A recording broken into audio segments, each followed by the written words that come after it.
Welcome to NFL Nexus, where we're breaking down the game behind the game. Today, we are diving deep into a huge story developing in Indianapolis, one that could seriously redefine their defense for years. The Colts? Well, they're at a massive crossroads. They've been forced to make what could be a franchise-altering decision after a cornerstone of their team was put on the trade block. And it all started with this bombshell report. So on April 10th, the bomb drops. The Colts and their longtime Pro Bowl cornerback Kenny Moore II are looking to part ways. Now, let's be crystal clear, this isn't just some minor roster move. For years, Kenny Moore has been the absolute heart and soul of that defensive backfield. I mean, he's the perfect Colts success story, an undrafted free agent who literally clawed his way up to become a team captain, a Pro Bowler, and one of the best nickel corners in the entire NFL. So this mutual agreement, yeah, that signals a huge, and you gotta think, kind of painful shift for the team as they stare down a future without one of their most beloved players. And that shift, it leaves a massive, gaping hole in the Colts defense. See, Moore wasn't just another guy on the depth chart. He was a cornerstone, the kind of player you actually build your entire scheme around, especially at that all-important nickel spot. In today's pass-happy NFL, where offenses are always trying to get mismatches with guys like Cooper Kupp in the slot or a freak athlete like Travis Kelce, having a top-tier nickelback isn't a luxury. It is an absolute necessity. They're the defensive chess piece you need to counter the league's offensive evolution. So, the million-dollar question is, how in the world do the Colts replace a player of his caliber? Well, let's dive into it. Their best bet might just be in the upcoming NFL draft.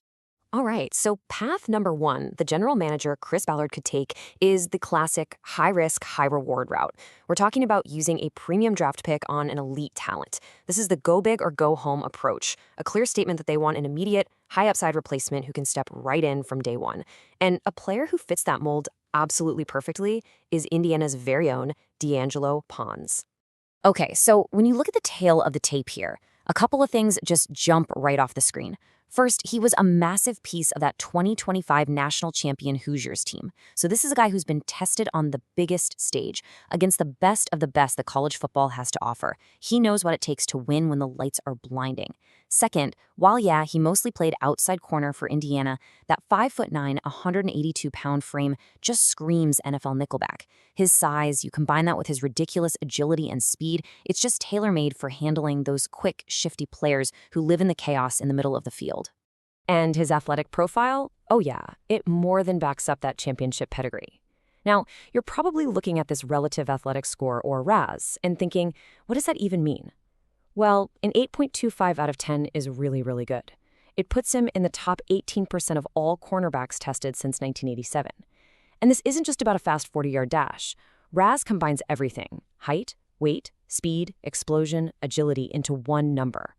And 8.25 tells you he has the raw physical tools, that quick twitch explosiveness to mirror routes, and the long speed to make up ground if he makes a mistake.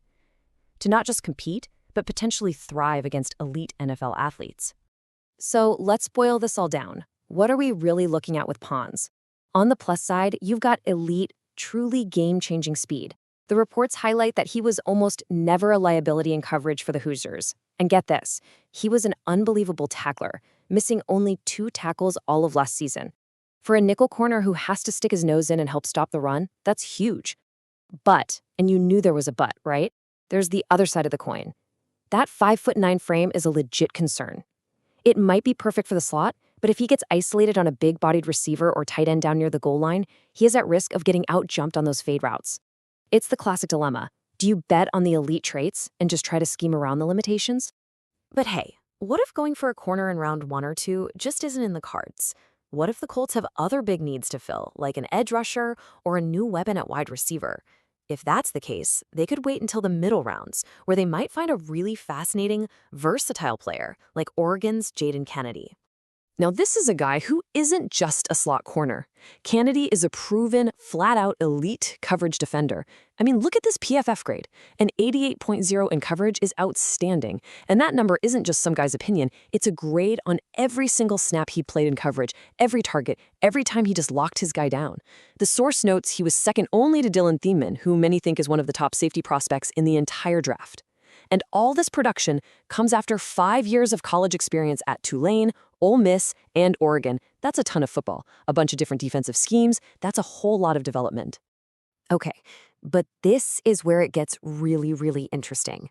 This slide right here shows you the pure versatility we're talking about.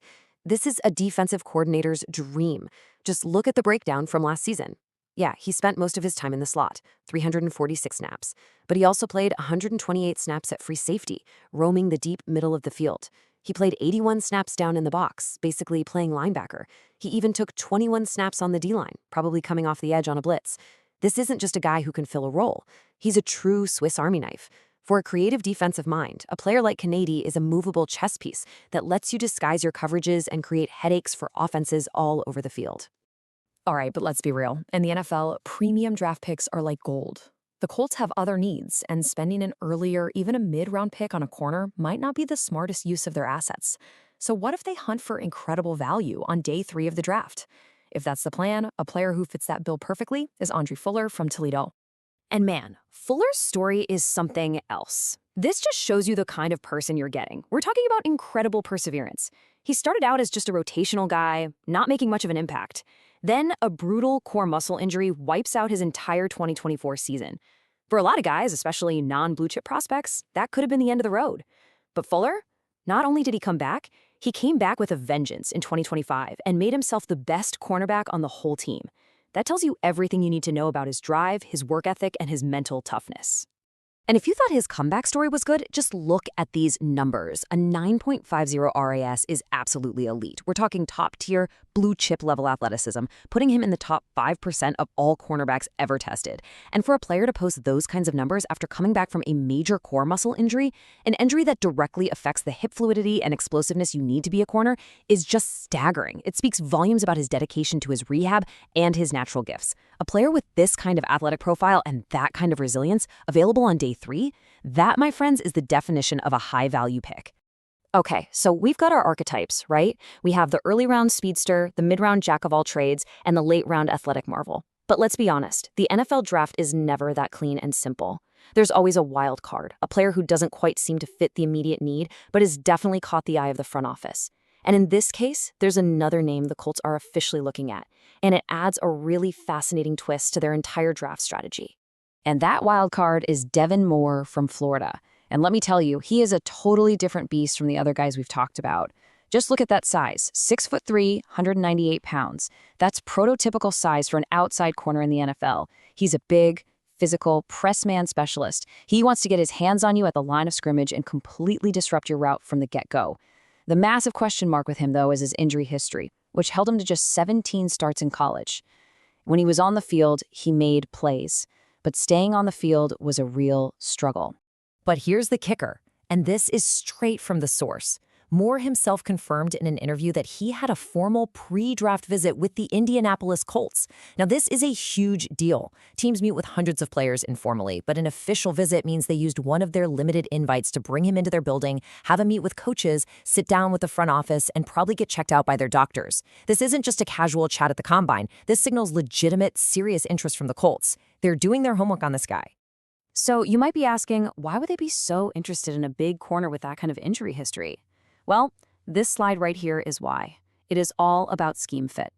The Colts defense loves to play man-to-man coverage. They ran it at a 35.7% clip last year, which was the 6th highest rate in the entire NFL, way above the league average. In a defense that relies that heavily on man coverage, you need corners who can survive on an island. And Moore's size and physical play style, they are tailor-made for that. He can jam elite receivers at the line, mess up the timing of the whole passing play, and use his crazy length to contest everything downfield. He is a perfect puzzle piece for what the Colts want to do.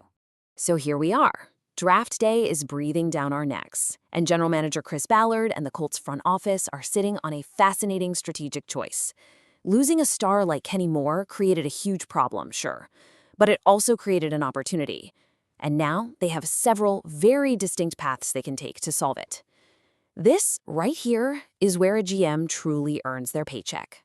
And this is basically the ultimate cheat sheet for their decision. Each one of these paths represents a totally different team-building philosophy. Do you go all in with a high pick on D'Angelo Pons, betting that his elite speed makes him an immediate star? Or do you wait till the middle rounds and grab Jaden Kennedy, the versatile chess piece who gives you depth all over the secondary? Maybe you roll the dice late on Andre Fuller, that high-value project with freakish athleticism and an amazing story. Or Do you prioritize the perfect scheme fit in Devin Moore, a guy literally built for your defense, but one who comes with that scary injury history? There is no single easy right answer here. And that brings us to the final, crucial question that Chris Ballard has to answer. This isn't just about finding a good football player. It's about smart team building. It's about resource allocation. The Colts have other needs too. So does it really make sense to use a premium pick on a cornerback? Or is the smarter move to find some value in the later rounds and use those precious early picks to patch up other holes on the roster? That's the dilemma. So I'm turning it over to you. What do you think is the smartest move for the team? Let us know what you think in the comments below. And hey, for more deep dives just like this, make sure you subscribe to NFL Nexus and like the video. And hey, one last thing before you click away, be sure to check out the link in the description, or you can just scan the QR code on your screen right now. You can help support the channel by purchasing one of our coloring books. Seriously, they're perfect for kids, grandkids, and even adults who just want to unwind a little bit. Thanks for watching, and we'll see you next time here on NFL Nexus.